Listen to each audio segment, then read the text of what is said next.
I saw this movie as a kid, and it was, for my generation, it was the scariest TV movie we ever saw. And we used to say to each other, Sally, and it creeped out my whole family. I started tracking the rights to that. We found Nigel, the surviving member of the writing team, and he had written the short story. I wrote the screenplay with Matthew Robbins, who's my writing partner very often, and we had a blast writing it.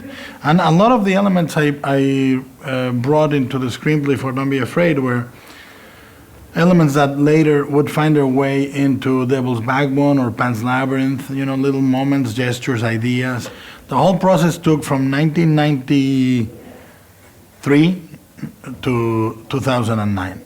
So all in all, it was 16 years to make this movie, to make it the way I wanted it to be made, and finding the right director that would bring a whimsical and odd personality to it. And I think that we found him in Troy Nixey.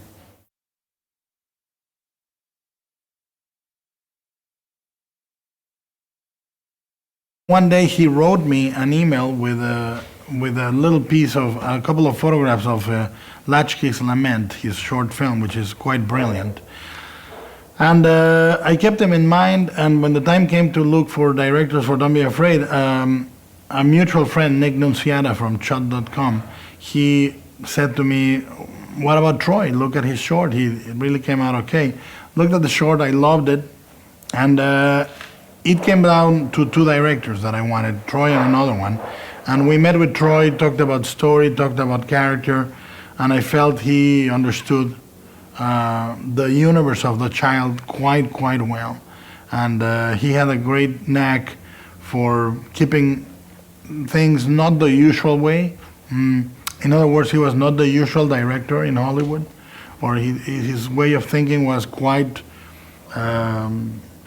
he was not linear.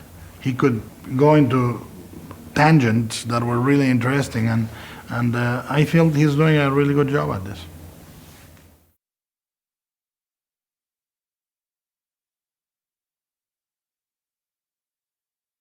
I think the cast is exactly the cast I would have chose to.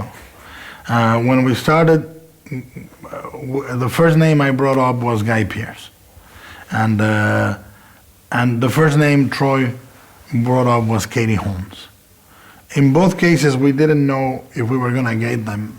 Frankly, we thought, well, they're very busy, they're very big, we're not going to get them for a smaller horror movie. And they responded to the material. Bailee was a heaven sent, because every child actor is a heaven sent.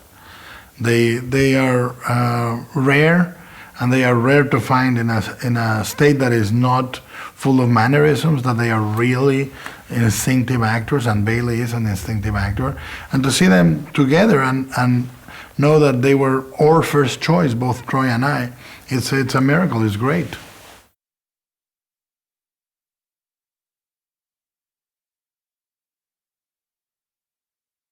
Well, for me, the children are always the ones that realize things faster than adults. A child instinctively reads a situation and reads it the right way in 2 seconds. An adult spends too much time reading the surface, and so the fact that children are the ones that are less credible in our society is important for the drama of the film. No one pays attention to what Sally has to say because it's childish nonsense. When in reality, the father in the screenplay is more of a spoiled child than her. The father is much less a mature person than Sally.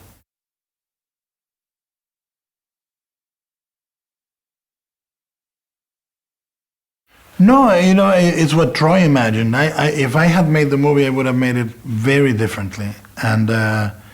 But as a producer, you have to just be concerned of it being done correctly and displaying production value. You try not to judge his choices. His choices are his choices. The foyer, the library, everything is very different of the way I would have done it. But he made very good choices, and they are very smart, and they are his, and I'm very impressed with them. And You know, I think it's great to see somebody else's taste on the screen. You know, I think Troy has done a great job.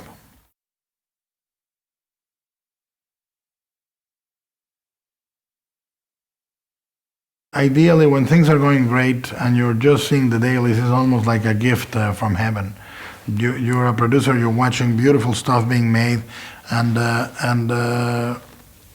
you know, it's great to see it from a different point of view.